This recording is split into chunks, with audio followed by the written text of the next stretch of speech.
안녕하십니까. 반이형 TV의 반이형입니다. 제가 오늘 말씀드리려는 내용은요. 요즘 이렇게 TV를 보면 참 이런 얘기 저런 얘기가 많이 나오는데 가슴 아픈 게 뭐냐면 대한민국이 몰락할 것이다. 최근에는 이제 일본에서 나온 그런 내용에 대해서 그 야당 쪽에서 이제 브리핑을 좀 이렇게 하더라고요. 한국은 이제 그냥 쉽게 얘기하도록 하겠습니다. 거의 다 됐다. 한국은 몰락할 것이다. 그걸 갖다 지표로 보여주고요. YTN이라는 그 TV를 보니까 그런 내용이 쭉 이렇게 나오더라고요. 그리고 그 미국에 대해서는 미국 쪽에서는 한국 그 인구에 대해서 흑사병이다, 기타 등등. 지금처럼 그 한국의 인구가 줄어들게 되면 군사적으로도 문제가 생길 것이다. 북한이 남침을 할지도 모른다. 이런 얘기도 들리고 합니다. 자, 그런데 이제 그런 얘기 중에서 경제적인 측면에 대해서 제가 이제 그동안은 이제 인구 문제에 대해서 이제 제가 쭉 얘기를 했고요. 그 경제적인 측면에서 이제 말씀을 갖다가 올리고자 합니다. 그 전 세계를 움직이는 건 뭡니까? 바로 돈입니다. 돈이 전 세계를 움직이죠. 돈만 가지면 전 세계에서 못 살 게 없습니다. 그 영화를 보게 되면은 그 핵탄두도 거금을 주면은 돈을 주면 그 핵탄두를 산다고 하고, 그래서 그 핵탄두를 갖다가 훔쳐가지고 거금을 주는 사람한테 팔려는 그런 스토리 영화가 아주 많은 것이 그 영화의 현실이기도 합니다. 그러니까 돈으로 못 사는 것은 없다. 옛날에 정주영 회장이 이런 말을 한 적이 있습니다. 자기는 돈으로 이것저것 다 샀는데 대통령만 못 샀다. 이런 얘기를 갖다 정주영 회장이 대통령이 떨어지고 나서 한 말이 있습니다. 그 정도로 전 세계를 움직이는 것은 돈입니다.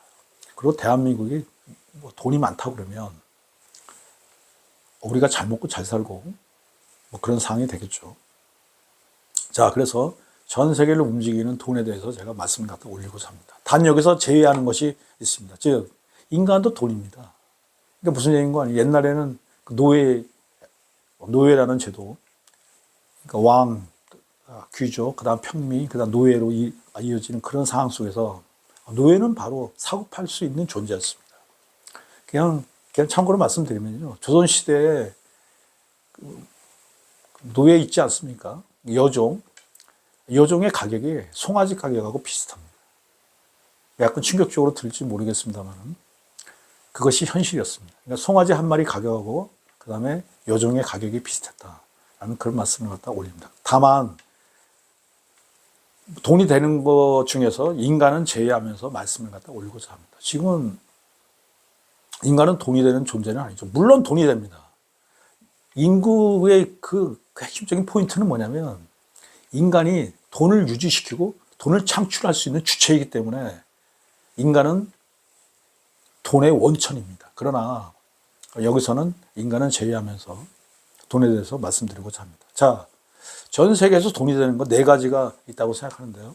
첫 번째는 인간이 사는 지구, 즉 부동산이 돈이다. 그리고 두 번째는 석유, 석탄 등 자원이 돈이다. 그리고 세 번째는 상품, 여기서 문화를 포함하는 겁니다. 상품이 돈이다. 예를 들어서 무슨 신발, 옷, 핸드폰, 지하철, 자동차, 비행기, 배, 이런 게 다 전부 다 돈이 되죠. 그리고 네 번째, 국가에서 찍어내는 화폐가 돈이 된다. 이 네 가지가 지금 현재 전 세계에서 돈이 되는 것이라고 저는 생각합니다. 이 이외에 돈이 되는 것들이 몇 가지가 있겠죠. 그러나 주류를 형성하고 있는 것은 이 네 가지라고 생각합니다. 부동산, 그 다음에 자원, 상품, 그 다음에 화폐, 이렇게. 그래서 차례로 한번 말씀을 갖다 올리고자 합니다. 자, 대한민국에서 돈이 되는 것이 있습니다. 바로 엄청나게 돈이 되는 것이 있습니다. 한국인들의 70에서 80%의 재산을, 돈을 형성하고 있는 것은 부동산입니다. 자, 부동산에 대해서 한번 말씀을 갖다 올리고자 합니다. 그러나 짧게 하도록 하겠습니다. 이 말씀을 올리는 이유는 제가 처음에 말씀드린 대로 한국의 경제 상황을 갖다가 정리하기 위해서 그냥 그 앞에서 얘기를 하고요. 나중에 한국의 경제 상황을 갖다가 호전시킬 수 있는 미래로 향하는 그걸 갖다가 얘기를 갖다 할 것입니다. 자, 부동산에 대해서 제가 말씀드리고자 합니다. 우리가 흔히 저기 아파트를 얘기할 때, 그죠? 강남 아파트를 얘기합니다. 그 강남 아파트가 1억이 된 게 언제인지 아십니까? 1800, 정정하도록 하겠습니다. 1987년도인가 88년도예요. 그때 강남 아파트가 1억을 돌파했습니다. 자, 그러면 이렇게 한번 생각해 보시죠. 그것이 정확하든 정확하지 않든 그냥 흐름만 보시면 됩니다. 자, 그러면은 1988년도에 지금 강남 아파트가 1억을 갖다 돌파를 했어요. 그러면 1995년도쯤 되면은 그게 한 2억이나 3억 정도 됐겠죠. 그리고 중간에 IMF라는 기간은 그냥 건너뛰도록 하고요. 한 2000년대 초반쯤 되면은 그게 한 7억이나 8억 정도 됐겠죠. 그리고 2010년쯤 되면은 그게 한 10억 될 거고요. 그리고 2021년도에는 그때 부동산이 피크를 쳤으니까요.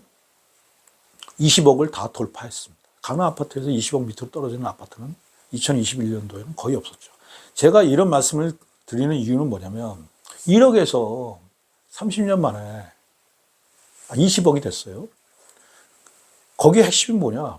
부동산이 돈을 창출한다는 것입니다. 즉 부동산이 부를 창출한다는 것입니다. 대한민국의 부를 창출하는데 부동산이 엄청난 기여를, 그리고 주류의 역할을 했다는 것을 갖다 말씀드리는 겁니다. 그런데요, 지금 현재 대한민국의 현실은 2021년에 부동산이 피크를 쳤고요. 그 이상의 부동산 가격이 올라갈 일이 없습니다. 즉 그것이 제가 그동안 꾸준히 얘기했던 인구 문제와 관련이 있는 거고요. 그리고 경제 상황도 관련이 있는 문제이긴 하지만은, 자, 부동산은요, 그러니까 예를 들어서 IMF 때 부동산이 급속도로 떨어졌죠. 그다음에 리먼 브라더스 사태 때도 부동산에 충격이 왔습니다. 그러나 그것은 단기적인 일입니다. 어느 정도 몇 년 정도, 한 2, 3년 정도 지나니까 다 이제 원상태로 회복되고요. 또 다시 올라가는 그런 패턴을 봤습니다. 자, 부동산을 쳐올리는 근본적인 힘이 뭡니까? 바로 인구 증가입니다. 자, 인구 증가를 갖다가 끊임없이 인구가 증가하게 되면 부동산 가격은 올라가게끔 되어 있는 것입니다. 그러나 제가 길게 얘기할 수가 없는 상황이니까요. 자, 근데 대한민국 현실은 어떻습니까? 2021년도에 부동산 피크를 쳤죠. 그리고 인구는 이제 현재 꾸준히 감소하고 있는 그런 상황입니다. 이런 상황 속에서 대한민국 부동산이 부를 창출할 수 있나요? 더 이상 부를 창출하지 못합니다. 예를 들어서 현재 좀 강남 아파트의 예를 들고자 합니다. 지금 현재 20억이에요. 근데 5년 뒤에 보니까 이게 17억, 15억 됐네. 또 10년 뒤에 보니까 12억 됐어요. 그리고 한 20년 뒤에 보니까 한 7억, 5억이래요. 자, 그러므로 더 이상 말씀을 안 드리고요. 대한민국의 부동산은 부를 창출할 수 없다라는 사실을 갖다 말씀드립니다. 그리고 두 번째로요, 자원에 대해서 말씀드리고자 합니다. 대한민국은 자원이 없는 나라입니다. 그러므로 자원으로 부를 창출할 수는 없다. 사우디가 먹고 사는 건 단 한 가지 이유입니다. 석유 때문에 사우디가 먹고 살죠. 그러면서 떵떵거리고 삽니다. 사우디 예를 갖다 든 이유는 뭐냐면, 저번에 엑스포 때문에 약간 충격을 저도 받았습니다. 뭐냐 이거, 대한민국하고 사우디하고 붙었는데 사우디 정도의 나라를 우리가 이 정도로 처절하게 패배를 해야 되나, 그런 얘기 때문에 사우디 얘기를 든 겁니다. 근데 사우디가 잘난 나라입니까? 석유 하나로 먹고 사는 나라입니다. 사실은 석유 떨어지면요, 그 나라는 끝입니다. 자, 이렇게 그 정도 선에서 넘어가도록 하고요. 세 번째는 상품입니다. 여기부터가 아주 중요합니다.